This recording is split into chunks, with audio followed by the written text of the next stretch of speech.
Jesse had heard the stories growing up. Everyone in Chatham County had.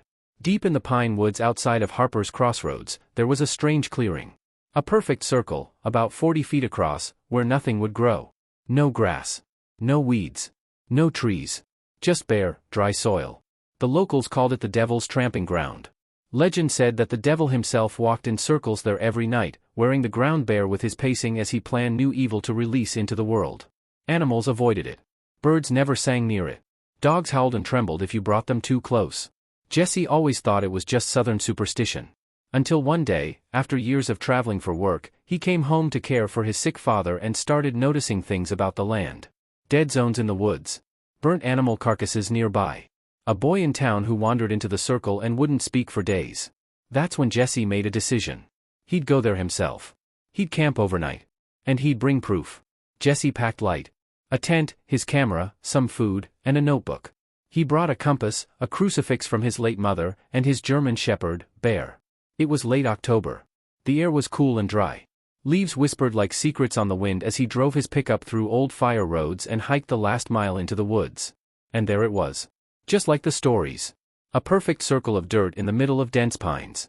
No roots crossed its border. No leaf stayed on it long. If one landed, the wind somehow swept it off. Jesse stood just outside the ring. Bear growled low in his throat, tail between his legs. Jesse tried to coax him forward. Bear refused. So Jesse pitched his tent inside the circle and gave Bear extra food just outside the boundary. "I'll be back in the morning," he whispered. Night fell quickly. A full moon rose behind the branches. He set up a tripod camera to record the clearing. The woods were too quiet. And then it started. Footsteps. Not in the brush. Not through leaves. But on dry dirt. Around the edge of the circle. Jesse turned off his light. Waited. He heard breathing. Heavy. Wet. Animal. But not like any animal he'd ever heard. He didn't sleep. And when he opened his eyes just after dawn, he was lying outside the circle, curled in the grass. His tent was still in the center. His boots were on backwards. And Bear was gone. Jesse returned home shaken, but determined. He rewatched the footage. For hours, the camera recorded nothing but wind and stillness.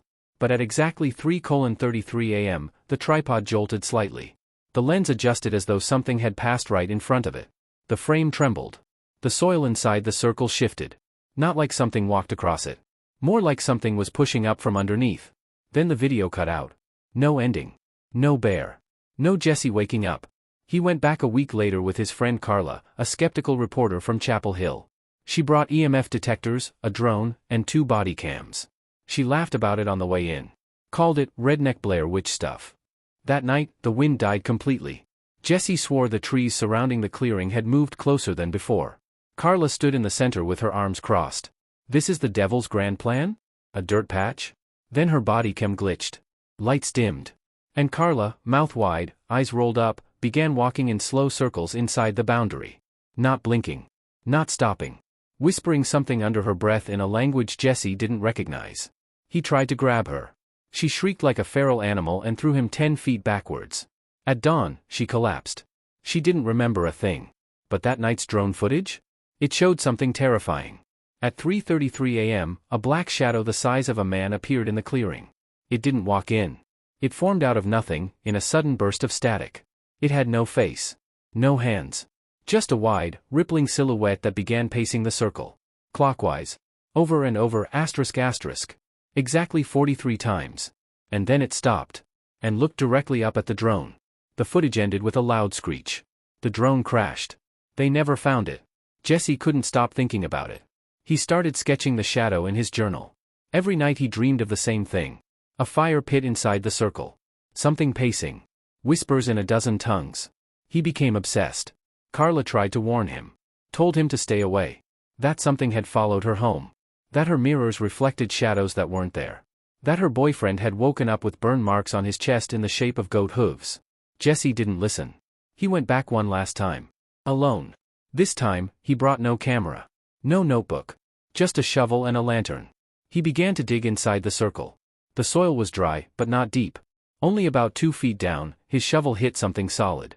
A wooden lid. A box. He pried it open.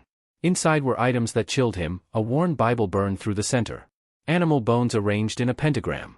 And a single, withered human finger bound with twine and feathers. Suddenly, the forest screamed. Every tree groaned like wood in a firestorm. The sky turned darker.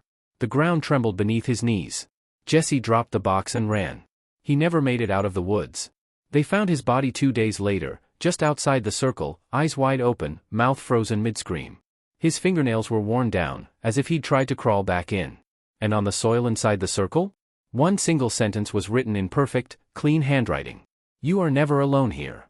They say to this day, if you stand at the edge of the devil's tramping ground in silence and close your eyes, you'll hear something pacing. And if you listen long enough, it begins to whisper your name.